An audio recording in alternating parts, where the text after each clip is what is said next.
हाँ जी, तो नमस्कार भी सभी को। कैसे हो सारे? उम्मीद करूंगा सब बढ़िया हो गए, स्वस्थ हो गए और मस्त हो गए। अच्छे से चल रही होगी आप सभी की तैयारी। तो अपना टॉपिक चल रहा था, कौन सा चल रहा था भाई? ए धातु अपने शुरू कर लिया था और ए धातु में हमने हाइड्रोजन की बात कर ली थी। चलो एक दो कमेंट्स देख लेते हैं। कुछ बच्चों के कमेंट्स आए थे तो उन पर थोड़ा सा विचार कर लेते हैं भाई। हमने एक शॉर्ट वीडियो डाली थी कि द्रव अवस्था में पाई जाने वाली ए धातु कौन सी होती है, तो ब्रोमीन। उसमें कमेंट आया है, थैंक्स सर। ठीक है, उसके बाद में कुछ बच्चों के कमेंट आए हैं जिसमें हार्ट वाले गुड्डे भेजे हुए हैं उन्होंने। नाइस क्लास सर जी, और अच्छी क्लास है। एक कमेंट आया है, you are incapable sir, thank you so much for your efforts. Means क्या होता है इंग्लिश में, मुझे नहीं पता इसका भाई।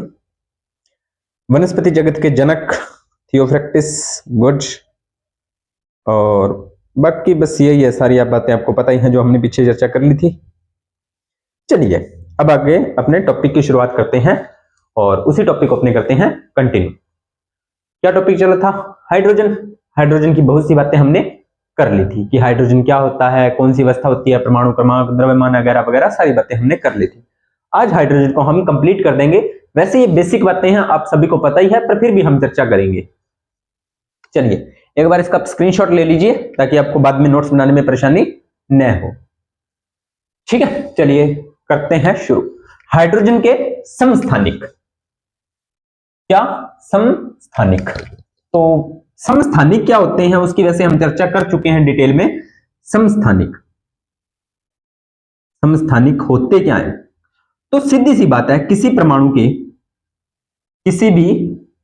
परमाणु के परमाणु द्रव्यमान तो क्या होते हैं? परमाणु द्रव्यमान तो क्या होते हैं? अलग, और परमाणु क्रमांक होते हैं समान। परमाणु क्या होते हैं? परमाणु क्रमांक क्या होते हैं? समान। समस्थानिक। समस्थानिक यानी परमाणु क्रमांक क्या रहेंगे? उनके समान रहेंगे, और परमाणु द्रव्यमान क्या रहेंगे? भिन्न भिन्न रहेंगे। हाइड्रोजन से इंपॉर्टेंट क्वेश्चन बनता है कि हाइड्रोजन के 3 समस्थानिक होते हैं। हाइड्रोजन के कितने समस्थानिक होते हैं? 3, और तीनों के नाम याद होने चाहिए। पहला नाम होता है प्रोटियम, प्रोटियम। दूसरा होता है ड्यूटेरियम, ड्यूटेरियम, और तीसरा होता है ट्राइटियम। तीनों ही इंपॉर्टेंट है, प्रोटियम, ड्यूटेरियम और ट्राइटियम। तीनों ही इंपॉर्टेंट है। मोस्ट इंपॉर्टेंट होता है इसमें ड्यूटेरियम। क्या होता है? ड्यूटेरियम। चलिए करते हैं शुरू। हाइड्रोजन। हाइड्रोजन के समस्थानिक पता लग गया क्या होता है? परमाणु द्रव्यमान अलग और परमाणु क्रमांक समान। तो पहला होता है प्रोटियम। कल बताया था मैंने कि यहां पर हम लिखते हैं परमाणु क्रमांक और यहां पर लिखते हैं परमाणु द्रव्यमान। तो प्रोटियम का परमाणु क्रमांक कितना होता है? प्रोटियम का परमाणु क्रमांक 1, परमाणु द्रव्यमान भी 1। परमाणु क्रमांक 1, परमाणु द्रव्यमान भी 1। क्यों? क्योंकि हमने कल बात की थी कि हाइड्रोजन के अंदर न्यूट्रॉन नहीं पाए जाते, इसी वजह से। तो ये इसका एक समस्थानिक होता है। दूसरा होता है ड्यूटेरियम। अब समस्थानिक है तो इसके अंदर प्रोटॉन न्यूट्रॉन भी पाए जाएंगे। दूसरा होता है ड्यूटेरियम, जिसका परमाणु क्रमांक 1, परमाणु भार या परमाणु द्रव्यमान 2। यहां से क्वेश्चन आगे बनेगा, याद रखना है ड्यूटेरियम का परमाणु भार या परमाणु द्रव्यमान कितना होता है? ड्यूटेरियम का 2 होता है। या परमाणु द्रव्यमान संख्या कितनी होती है ड्यूटेरियम की? ड्यू का मतलब 2, ड्यूटेरियम। ठीक है, इस तरीके से चीजें याद करोगे तो याद हो जाएगी। ठीक है, तीसरा होता है, अब इस ड्यूटेरियम को क्या बोलते हैं? भारी हाइड्रोजन बोलते हैं। ये भी इंपॉर्टेंट है। ड्यूटेरियम को क्या बोलते हैं? भारी हाइड्रोजन। क्या बोलते हैं? भारी हाइड्रोजन। तीसरा होता है ट्राइटियम। क्या होता है? ट्राई। हम केमिस्ट्री में पढ़ते हैं ना, मोनो का मतलब 1, डाई का मतलब 2, ट्राई का मतलब 3, टेट्रा का मतलब 4, पेंटा का मतलब 5, हेक्सा का मतलब 6, हेप्टा का मतलब 7, ऑक्टा का मतलब 8, नना या नोना का मतलब 9, और डेका का मतलब 10। इस तरीके से आपको चीजें याद होनी चाहिए। ठीक है, तो यहां पर ट्राइटियम, तो ट्राइटियम का मतलब परमाणु क्रमांक 1 और परमाणु द्रव्यमान 3। ठीक है, ये बातें आपको समझ में आ गई होगी। तो तीनों आपको पता लगे। तो सबसे पहले हम प्रोटियम की बात हमने कर ही ली है। प्रोटियम की क्या बात की? परमाणु क्रमांक 1 और परमाणु द्रव्यमान भी 1। प्रोटियम पूरा। ड्यूटेरियम की बात करें तो हमने बात कर ली कि भारी जल, इसे D2 से भी लिखते हैं। H2 के साथ साथ इसे D2 से भी लिखते हैं। चलिए, इसकी खोज किसने की थी? किसकी सॉरी भाई, किसकी खोज की बात कर रहा है ये? ड्यूटेरियम के खोज की बात कर रहा है। ड्यूटेरियम की खोज किसने की थी? तो यूरे, एक वैज्ञानिक का नाम है यूरे, एक वैज्ञानिक का नाम है बिकब्रेड और एक है मॉर्फी। चलो मैं यहां पर लिख देता हूं,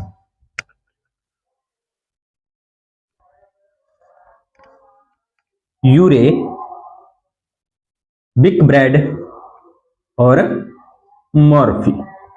लिखो कमेंट सेक्शन में तीनों के तीनों नाम, लिखो लिखो लिखो फटाफट कमेंट सेक्शन में लिखो तीनों नाम, लिखो लिखो लिखो लिखो कमेंट सेक्शन में फटाफट लिखो, फटाफट लिखोगे तब भी याद होगे। केमिस्ट्री की यह खास बात है, जितना लिखोगे उतनी ज्यादा याद, जितनी लिखोगे उतनी ज्यादा याद, और कोई इसकी वो खास बात नहीं है। केमिस्ट्री इसी तरीके से याद होती है। अगली बात, नाभिकीय अभिक्रिया।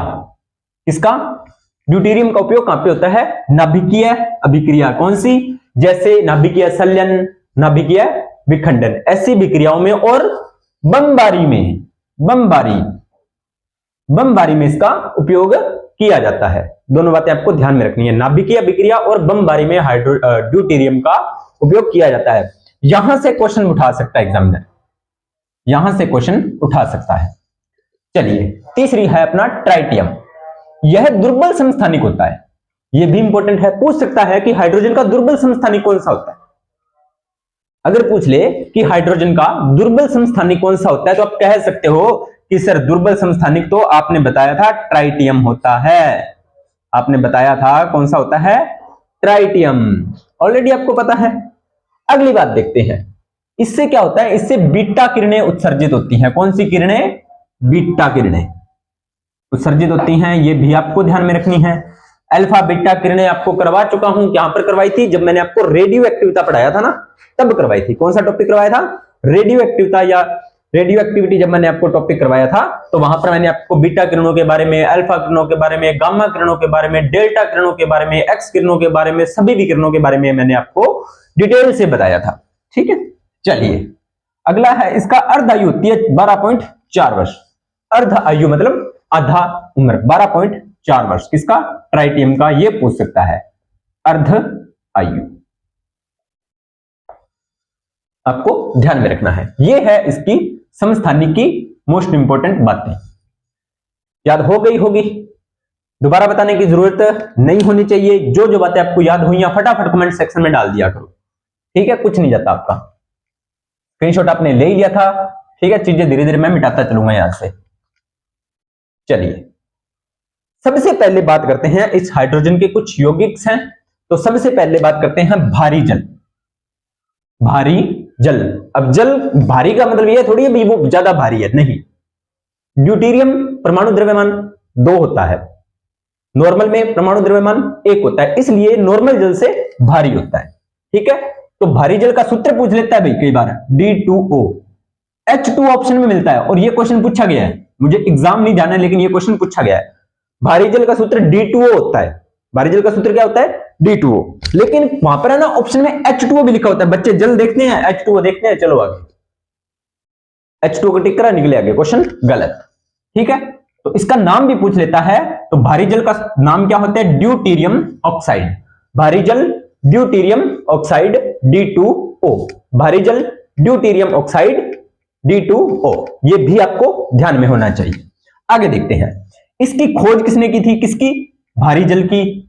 तो बॉर्शबर्न यूरे ने। बॉर्शबर्न यूरे, दो वैज्ञानिक थे, एक तो बॉर्शबर्न था और एक यूरे था। अणुभार कितना होता है? अणुभार 20। लो, अणुभार मैं आपको निकालना सिखा देता हूं साथ के साथ। इसका अणुभार होता है 20। चलो निकालते हैं, इसका प्रयास करते हैं अणुभार निकालने का।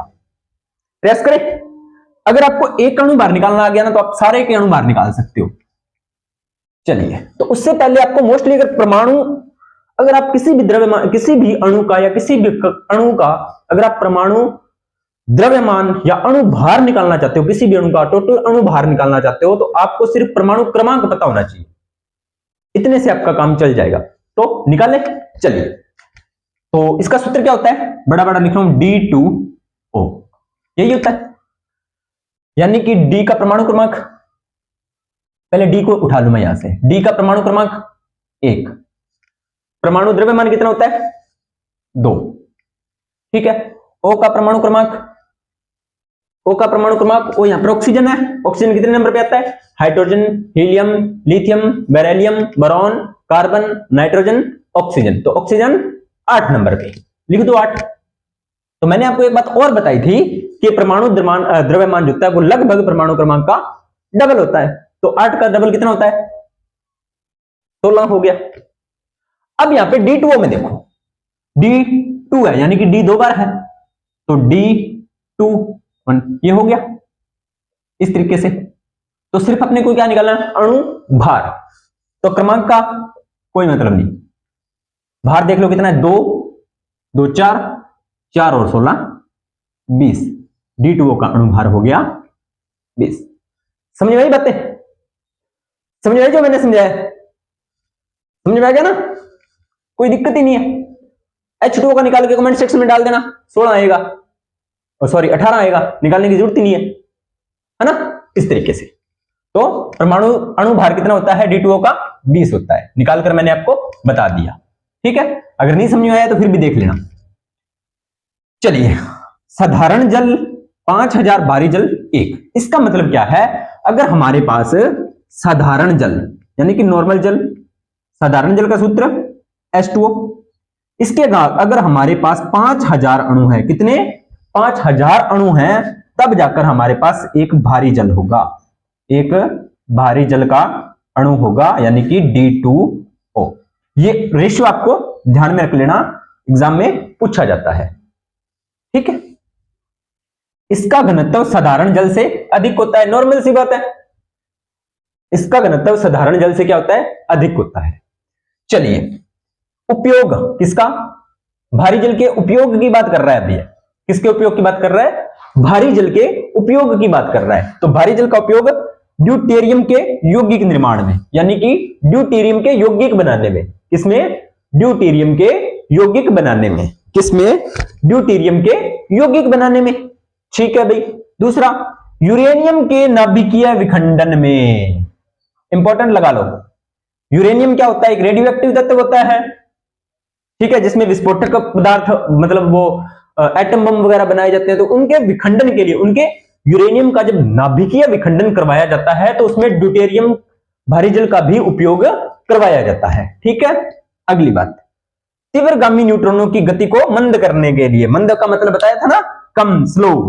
तो तीव्रगामी यानी कि बहुत ज्यादा गति, बहुत ज्यादा तेजी से गति करने वाले जो न्यूट्रॉन्स होते हैं, न्यूट्रॉन बताया था ना, किसके अंदर पाए जाते हैं? परमाणु के अंदर, जिस पर आवेश पॉजिटिव होता है, नेगेटिव? कोई आवेश नहीं होता। ठीक है।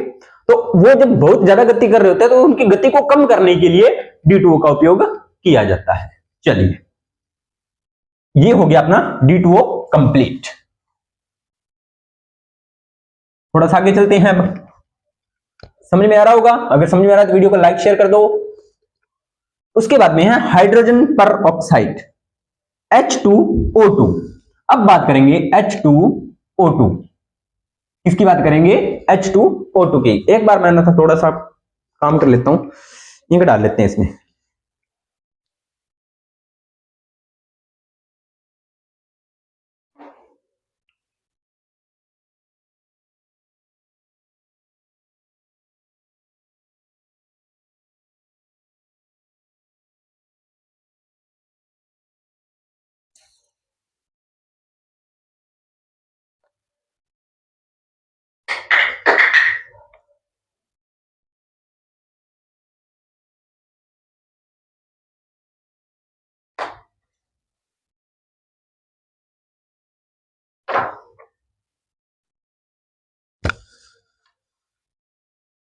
चलिए आगे बात करते हैं। अगला है हाइड्रोजन पर ऑक्साइड, H2O2। ये आपने सभी ने देखा होगा। इसकी खोज की थी, किसने की थी? थीनॉर्ड ने। थीनॉर्ड कब की थी भाई साहब ने?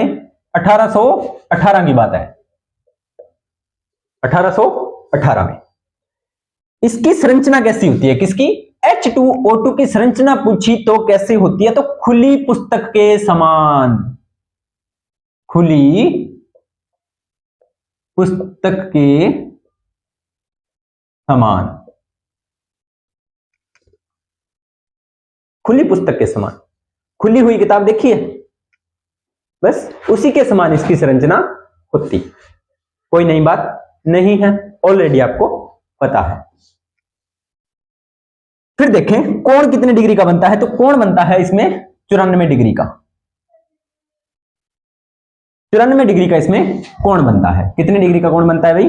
94 डिग्री का कोण इसमें बनता है। ठीक है, अगली बात देखिए, अगली बात, जो लिथिनोड थे इन्होंने इसकी खोज की थी, कैसे की थी, तो वो देखें BaO2, क्या होता है BaO2? बेरियम ऑक्साइड होता है भाई, लिखो कमेंट सेक्शन में BaO2 क्या होता है? Barium oxide. यहां से मैं आपको एक दो चीजें और बताऊंगा।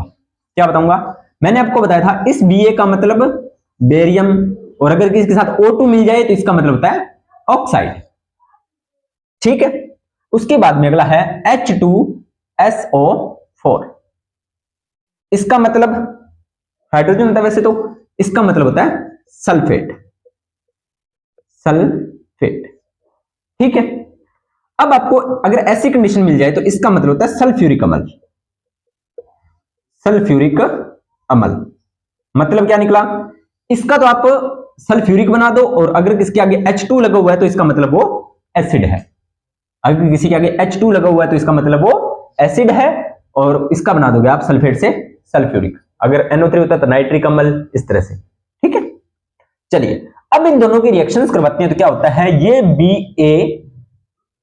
ये SO4 के साथ रिएक्शन करता है, ये Ba SO4 के साथ रिएक्शन करता है, तो ये बना लेता है BaSO4 यानी कि बेरियम सल्फेट। BaSO4 यानी कि बेरियम सल्फेट क्या बना लेता है? Barium sulphate. और उसके बाद में ये O2 और ये H2 ये दोनों आपस में मिल जाते हैं, तो ये बना लेते हैं H2O2। क्या बना लेते हैं? H2O2 यानी कि ऑक्सीजनीकृत वाटर, इसको बोलते हैं ऑक्सीजनीकृत वाटर बोलते हैं इसे। ठीक है, ये भी आपको ध्यान में रखना है, यानी कि आपको यहां से अगर क्वेश्चन उठाएगा ना एग्जामिनर, तो ये इसके नाम से उठाएगा, जैसे थिनोड से उठा लिया, कोण पूछ लिया, सूत्र पूछ लिया, इस तरह से। ठीक है, वैसे देखा जाए तो इसको ना नॉर्मली सिप्रिट भी बोलते हैं। क्या बोलते हैं? सिप्रिट भी। आगे बात करेंगे। अब इसके कुछ गुणों की बात करते हैं। तो ये कैसा होता है? कौन?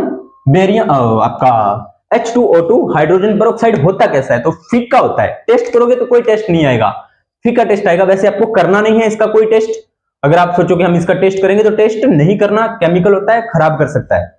उसके बाद में देखें तो नीला होता है, कलर इसका कैसा होता है? नीला कलर होता है।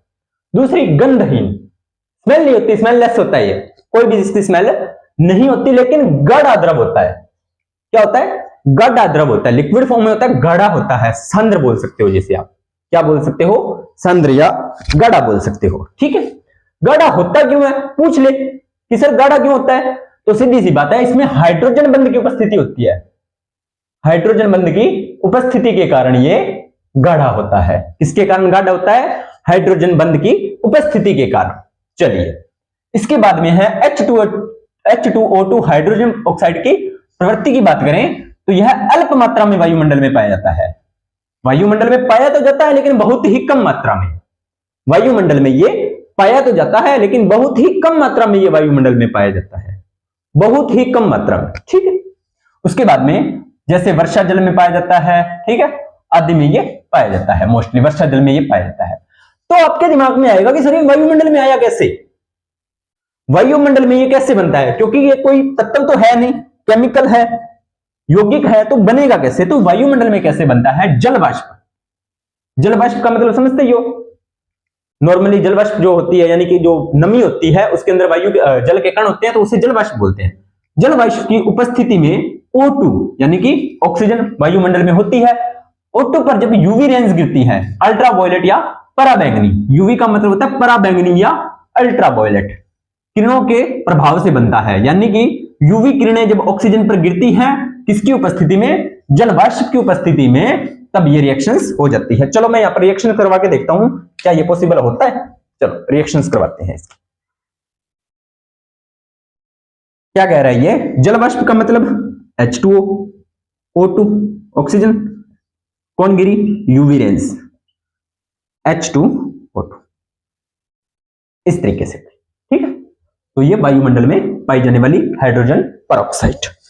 आगे बात करते हैं, ऑक्सीकारक व अपचायक दोनों की तरह ये व्यवहार करता है। कौन? H2O2 ऑक्सीकारक की तरह भी व्यवहार करता है और अपचायक की तरह भी व्यवहार करता है। वेरी वेरी इंपॉर्टेंट है ये लाइन, ऑक्सीकारक व अपचायक दोनों की तरह ये व्यवहार करता है। ये लाइन को आप इंपॉर्टेंट लगा सकते हो, ठीक है। ऑक्सीकारक व अपचायक दोनों की तरह ये व्यवहार करता है, ये लाइन आप इंपॉर्टेंट लगा सकते हो। चलिए आगे देखते हैं, आगे क्या कहता है ये, थोड़ा सा चर्चा कर लेते हैं उस पर भी। 2 मिनट रिलैक्स हो जाओ। चलिए, रेशम, ऊन, बाल, तिनके, हाथी दांत आदि के व्यंजक करने में काम आता है। किस किस का? रेशम का व्यंजक करने में, ऊन का व्यंजक करने में, बाल का व्यंजक करने में, तिनकों का व्यंजक करने में, हाथी दांत का व्यंजक करने में इसका काम आता है। कौन? Hydrogen peroxide. पुराने तेल चित्रों को चमकाने में इसका काम आता है, यानी कि ये ना, आप पुराने चित्र होते हैं ना कोई, तो उसको आप साफ कर सकते हो, ये चीजों को साफ करने में भी काम आता है। घाव धोने, मैंने आपको एक दिन पहले बताया था कि मैं मेडिकल लाइन के टच में रह चुका हूं, और वैसे देखा जाए तो अभी भी मैं मेडिकल लाइन के टच में हूं, ऑन द स्पॉट करंट में भी मैं मेडिकल लाइन के टच में हूं। तो वहां पर इनसे डेली मुलाकात होती है, हाइड्रोजन परऑक्साइड से डेली मुलाकात होती है। तो अब तो इतना थोड़ा सा ध्यान रखते हैं, जब शुरू शुरू में काम करना शुरू किया तब इतना ध्यान नहीं रखते थे। तो जब घर पे आते थे तो उसमें मेडिसिन की स्मेल आती रहती थी कपड़ों में, हाइड्रोजन परऑक्साइड की, MBI की, इन तरीके से स्मेल आती रहती थी कपड़ों में से, ठीक है। आप देखोगे हॉस्पिटल में जाओगे तो आपको हॉस्पिटल में स्मेल आती है ना, वही हाइड्रोजन परऑक्साइड को अजीब सी स्मेल होती है। तो घाव धोने में, घाव धोने में हाइड्रोजन परऑक्साइड, गरारे करने में भी काम आता है, दांत कान साफ करने में, दांत कान साफ करने में भी इसका उपयोग किया जाता है। अब इस चीज का एक और नाम होता है, इसे बोलते हैं एंटीसेप्टिक। क्या बोलते हैं? एंटीसेप्टिक बोलते हैं। पूछ लेता है, हाइड्रोजन परऑक्साइड एक एंटीसेप्टिक की तरह भी काम करता है। हाइड्रोजन परऑक्साइड एक एंटीसेप्टिक की तरह भी काम करता है। दूध और शराब आदि के परीक्षण में, दूध और शराब के परीक्षण में भी इसका उपयोग किया जाता है। परीक्षण यानी कि इनकी जांच में कि ये सही है या मतलब इसमें कुछ मिलावट है, इस तरीके से। उसका बाद में ईंधन में, ईंधन में कहां पर? ईंधन में जब आप केमिस्ट्री में प्रैक्टिकल्स करते हो तो वहां पर बर्नर या लैंप होते हैं, तो उसके अंदर जो ईंधन उपयोग किया जाता है वो हाइड्रोजन परऑक्साइड ही होता है मोस्टली। जब आप लेबोरेटरी होती है, आपकी जो लैब होती है, प्रयोगशाला सहायक होती है, जब आप प्रयोगशाला सहायक या लैब असिस्टेंट बनोगे तब आपकी इनसे मुलाकात होगी। तो बर्नर या वो सेपरेट लैंप होते हैं, उसमें इसी का ही उपयोग किया जाता है। तो ईंधन के रूप में भी इसका उपयोग किया जाता है क्योंकि ये ज्वलनशील होता है। उसके बाद में आगे देखें तो जल, सभी जानते हो इसके बारे में, कुछ बताने की जरूरत ही नहीं है सर। इसका सूत्र H2O होता है। अनुपात देखें इसका, तो हाइड्रोजन 2 परमाणु, ऑक्सीजन का 1 परमाणु। उदासीन होता है तो pH मान 7 करवा चुका हूं अम्ल, क्षार, लवण में pH क्या होता है सारी डिटेल। शुद्ध जल विद्युत का कुचालक होता है, वेरी वेरी इंपॉर्टेंट लगा लो भाई। शुद्ध जल क्या होता है? विद्युत का कुचालक होता है। आपने देखा होगा कि पानी करना ना जाइयो करंट लाग जिससी, या नंगे पैर या गीले पैर जब अपने होते हैं तो वहां पर अपने पानी का से विद्युत से दूर रहते हैं। लेकिन अगर पानी शुद्ध है तो वो विद्युत का चालन नहीं करेगा। लेकिन आपको प्रैक्टिकल करने नहीं बैठना है, नुकसान करवा सकते हो खुद का, जिसकी जिम्मेवारी मेरी नहीं होगी, ठीक है। तो शुद्ध जल का मतलब, इसे अशुद्ध जल भी बोलते हैं, शुद्ध जल को अशुद्ध जल भी बोलते हैं, अशुद्ध जल, ठीक है। लेकिन देखो नीचे साफ साफ लिख दिया भाई, शुद्ध जल विद्युत का कुचालक होता है, लेकिन अम्लीय, क्षारीय व लवणीय जल विद्युत के सुचालक होते हैं। क्या होते हैं? अम्लीय जल, क्षारीय जल, लवणीय जल विद्युत के सुचालक होते हैं। अब आप कहोगे कि सर मोस्टली हमारे घर पे जो जल आता है वो कैसा होता है? तो उसमें कहीं ना कहीं कुछ ना कुछ मात्रा में या तो अम्ल मिले होते हैं या क्षार मिले होते हैं, मोस्टली मिले होते हैं प्यारे बच्चों लवण। हमारे घर में जो हम जल पीते हैं ना, पीने के लिए जो उपयोग करते हैं, उनमें मोस्टली लवण मिला होता है कहीं ना कहीं, बहुत ज्यादा मात्रा में नहीं कह सकता, थोड़ी मात्रा में, लेकिन वो सॉरी भाई, विद्युत के चालन में इनफ होता है, ठीक है। तो ये आपको ध्यान में रखना है। अगली बात, 4 डिग्री सेल्सियस ताप पर जल का घनत्व होता है अधिक और इसका आयतन होता है न्यूनतम। 4 डिग्री सेंटीग्रेड ताप पर देखोगे तो जल का घनत्व अधिकतम और आयतन होता है न्यूनतम। घनत्व आयतन की चर्चा हम बहुत बार कर चुके हैं। उसके बाद में आगे आता है कठोर जल। कठोर जल की क्या खास बात होती है? यह साबुन के साथ झाग नहीं देते, साबुन के साथ झाग नहीं देते। आपने देखा होगा कई बार जैसे ना जो आप जमीन से पानी निकालते हो या अनदर किसी स्टेट में जाते हो या किसी डिस्ट्रिक्ट में जाते हो तो वहां पर पानी का डिफरेंस आ जाता है। वहां पर जब आप कपड़े धोते हो तो आपके कपड़ों पर साबुन चिपक जाती है, साबुन के साथ वो झाग नहीं देती। अगर ऐसी कंडीशन होती है तो वहां पर आप अपमार्जक का उपयोग कर सकते हो, डिटर्जेंट पाउडर या सर्फ का उपयोग, क्योंकि वो थोड़ा उसके साथ अभिक्रिया कर लेती है। ठीक है, तो कठोर जल होते हैं। खास बात कठोर जल की क्या होती है कि ये साबुन के साथ झाग नहीं देते, यानी कि उनके साथ अभिक्रिया नहीं करते। अब आप कहोगे कि सर कठोर जल क्या होता है, क्या वो ठोस होता है? नहीं, कठोर जल का मतलब क्या होता है कि उसके साथ कैल्शियम Hg के क्लोराइड, सल्फेट व बाइकार्बोनेट्स घुले होते हैं। क्या क्या घुले होते हैं? जैसे ClCl2 और CaSO4, CaCO3, इस तरह के केमिकल जल में अगर घुले हो तो वो होता है आपका कौन सा? कठोर जल। घुले रहते हैं। यह जल पीने योग्य नहीं होता। याद रखना है, क्या याद रखना है कि जिस जल में कैल्शियम Hg के क्लोराइड, सल्फेट व बाइकार्बोनेट्स अगर घुले रहते हैं तो वो जल होता है कठोर जल, और यह जल पीने योग्य नहीं होता। यह जल पीने योग्य नहीं होता। ठीक है, तो जल होते हैं दो प्रकार के। एक तो जल के अंदर कठोरता कितने प्रकार की होती है? दो प्रकार की। एक होती है स्थायी कठोरता और दूसरी होती है अस्थायी कठोरता। एक होती है स्थायी कठोरता और एक होती है अस्थायी कठोरता। ठीक है, चलिए इतना देखिए एक बार। चलिए, अब स्थायी कठोरता का मतलब क्या है कि जिसके अंदर CaCl2 यानी कि कैल्शियम क्लोराइड, MgCl2 की magnesium chloride, CaSO4 calcium sulphate, MgSO4 magnesium sulphate के घुले रहने के कारण अगर जल में calcium chloride, magnesium chloride, calcium sulphate और मैग्नीशियम सल्फेट घुले हो तो वो जल में होगी स्थायी कठोरता। सर इसे दूर कैसे करें? बिल्कुल कर सकते हो भाई। उसके अंदर आप sodium carbonate, sodium bicarbonate Na2CO3, sodium bicarbonate Na2CO3 मिलाकर, यानी क्या करो आप कठोर जल लो, कठोर जल लो, वो भी कौन सा? स्थायी। उसके अंदर क्या मिला दो?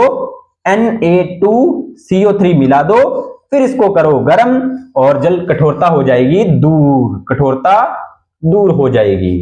ठीक है, तो Na2CO3 मिलाकर गर्म करने पर इसकी कठोरता को दूर किया जा सकता है, इसकी कठोरता को दूर किया जा सकता है। और जल की स्थायी कठोरता को दूर करने की जो विधि होती है उसे बोलते हैं परम्यूटेड विधि। पूछ लेता है कि परम्यूटेड विधि क्या होती है, पूछ लेगा परम्यूटेड विधि क्या होती है, तो आप कह दोगे कि Na2CO3 को कठोर जल में मिलाकर जब उसे गर्म किया जाएगा तो जल की कठोरता हो जाएगी दूर। ठीक है, उसके बाद में आगे आती है अस्थायी कठोरता। कौन सी? अस्थायी कठोरता। इसमें भी वही CaCO3 और MgCO3 अगर घुले हैं, देखो ध्यान से देखो, इधर आओ वापस, ये CaCl2, CaSO4, लेकिन यहां पर अगर बाइकार्बोनेट्स घुले हैं, स्थायी में तो कौन घुला होगा? क्लोराइड्स और सल्फेट, और अस्थायी में बाइकार्बोनेट्स। बस अगर ये दोनों घुले रहने के कारण इन्हें उबालकर कठोरता दूर की जा सकती है। या तो आप इन्हें डायरेक्ट उबाल लो, उसकी कठोरता दूर करने के लिए आपको क्या करना पड़ेगा? पहले तो उसमें Na2CO3 मिक्स करना पड़ेगा, उसके बाद में उसको उबालना पड़ेगा। लेकिन इसमें डायरेक्ट आप जल को उबाल लो, आपका काम बन जाएगा। अब आप उबालना नहीं चाहते तो आप Na2CO3 सीधा ही डाल दो, बस, तो भी कठोरता इसकी हो जाएगी दूर। कोई लंबी चौड़ी कहानी नहीं है। चीजें समझ में आई? स्थायी में तो दोनों काम करने पड़ेंगे, Na2CO3 भी मिलाना पड़ेगा, फिर उबालना भी पड़ेगा। लेकिन इसमें या तो आप उबाल लो या Na2CO3 मिलाकर डाल दो, बस इतने से आपका काम बन जाएगा। जल एक सर्वात्रिक विलयन है, यानी कि बहुत ही, मतलब जल एक सर्वात्रिक यानी कि सभी प्रकार का विलयन है। क्यों है? क्योंकि इसका हाइड्रोलिक नियतांक अधिक होता है, अधिक घुलनशीलता होती है। लेकिन वही बात, जहां केमिस्ट्री वहां अपवाद, जहां केमिस्ट्री वहां अपवाद।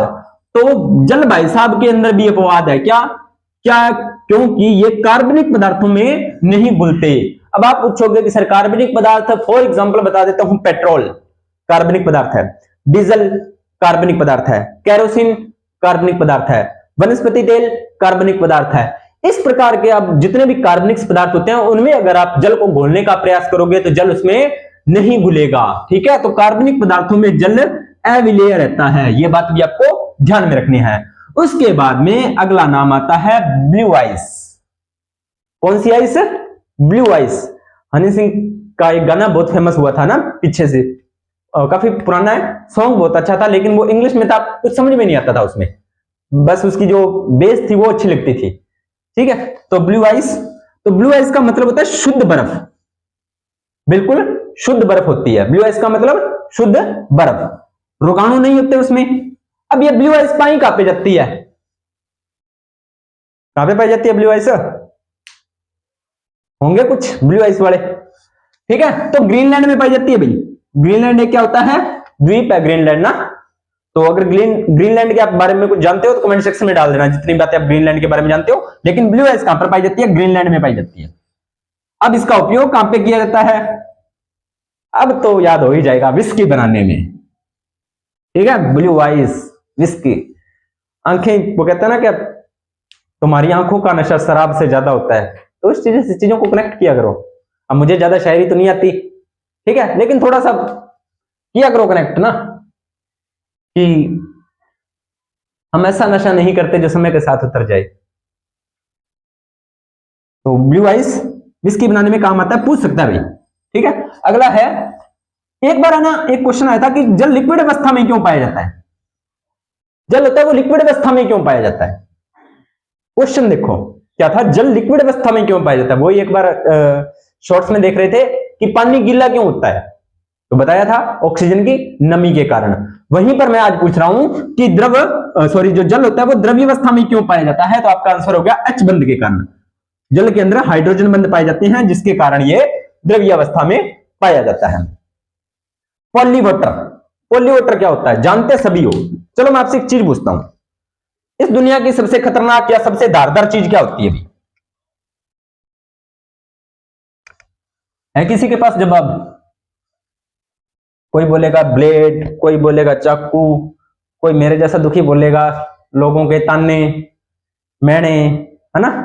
और वो कॉमेडी सी आजकल बहुत चलती है कि अर्जुन तुम तीर चलाओ, तो वो बोलता है कि प्रभु कहां चलाऊं, का बस तो चला दे, है ना। आगे मैं नहीं बोलूंगा, आप सभी को पता है। तो चलिए करते हैं शुरू। पॉली वाटर, सबसे घातक या सबसे खतरनाक चीज या सबसे खतरनाक वस्तु माने ना तो जल होता है। इतना धारदार होता है ना। अब आप बोलोगे सर जल धारदार होता है? हाँ जी, कैसे धारदार होता है, और उसे पॉली वाटर कहते हैं। ठीक है, तो पॉली वाटर को समझते हैं। जल को, किसको? जल को केश के आकार, केश क्या होता है? कैश, वो नहीं पैसे, केश का मतलब बाल, बाल के आकार की नलिका से अगर जल को बहुत ही ज्यादा प्रेशर के साथ गुजारा जाए और अगर किसी चीज पर प्रेशर, उसको किसी चीज पर फेंका जाए तो वो उस चीज को काट देगा। ठीक है, इसे ही बोलते हैं पॉली वाटर। पृथ्वी की सबसे खतरनाक वस्तु, पूछा हुआ क्वेश्चन, पॉली वाटर। शॉर्ट्स में आप देखते होंगे कि चीजों को जल के सहारे काटा जाता है। ठीक है, अगर आप जल को, जो केश के आकार की नलिका होती है उसमें से अगर आप गुजारोगे ना बहुत ज्यादा प्रेशर के साथ, वो किसी भी, कितनी भी स्ट्रॉन्ग चीज हो, कितनी भी उसको काट देगी, यहां तक रेल की पटरियों तक को काट देगी, इतनी खतरनाक चीज। ठीक है, तो ये आपकी पॉली वाटर होती है। यहां पर अपना होता है हाइड्रोजन कंप्लीट। कल अपने बात करेंगे सी यानी कि कार्बन, कार्बन के अप्रूप, हीरा, ग्रेफाइट, फुलरिन, सभी की बातें डिटेल से करेंगे। ठीक है, तो उम्मीद करता हूं आपको ये जानकारी अच्छी लगी होगी, और जानकारी अच्छी लगी हो तो वीडियो को लाइक कर देना, शेयर कर देना और कमेंट कर देना। आज मैंने एक इंफॉर्मेशन और देखी थी, जिनका 4th ग्रेड में हुआ है, डीवी हो गया, मेडिकल होना बाकी है, या वो जिनका डीवी हो गया है या नहीं हुआ है, तो उनको मैं एक एक बात कहना चाहूंगा। हाँ, आपका सिलेक्शन है, बहुत अच्छी बात है, लेकिन अपनी तैयारी को दोबारा कंटिन्यूटी कर दीजिए, क्योंकि अभी भर्ती में ज्यादा नहीं तो लगभग 6 या 7 महीनों के ज्वाइनिंग में या रिजल्ट आने में, ज्वाइनिंग में साल मान के चलिए, ज्वाइनिंग में 8-10 महीने या मैक्सिमम साल, और रिजल्ट आने में लगभग 6 से 7 महीने लग जाएंगे भी। ठीक है, तो उसके भरोसे न बैठे रहें मेरी तरह भी, हाँ हमारा तो हो गया। ठीक है, तो अपनी तैयारी को दोबारा से शुरू कर दें, आगामी भर्तियों की तैयारी करें, क्योंकि देखा जाए तो आपका मान लीजिए आपका 4th ग्रेड में हो गया, ठीक है, तो आप उसी पे तो डिपेंड रहने नहीं वाले, आप बड़ी जॉब की तैयारी करोगे। ठीक है, आपका हो गया, उसको साइड में पड़े रहने दो, दोबारा से अपनी तैयारी को कंटिन्यू करो, जैसे कि मैंने भी अपनी तैयारी को दोबारा कंटिन्यू कर दिया है, क्लासों को शुरू कर दिया है सारा कुछ। ठीक है, तो उम्मीद करता हूं आपको जानकारी अच्छी लगी होगी। अगर जानकारी अच्छी लगी हो तो वीडियो को लाइक कर देना, शेयर कर देना, कमेंट कर देना और चैनल को कर लेना सब्सक्राइब। ठीक है, यहां पर अपना हाइड्रोजन टॉपिक कंप्लीट, कल करेंगे कार्बन। धन्यवाद।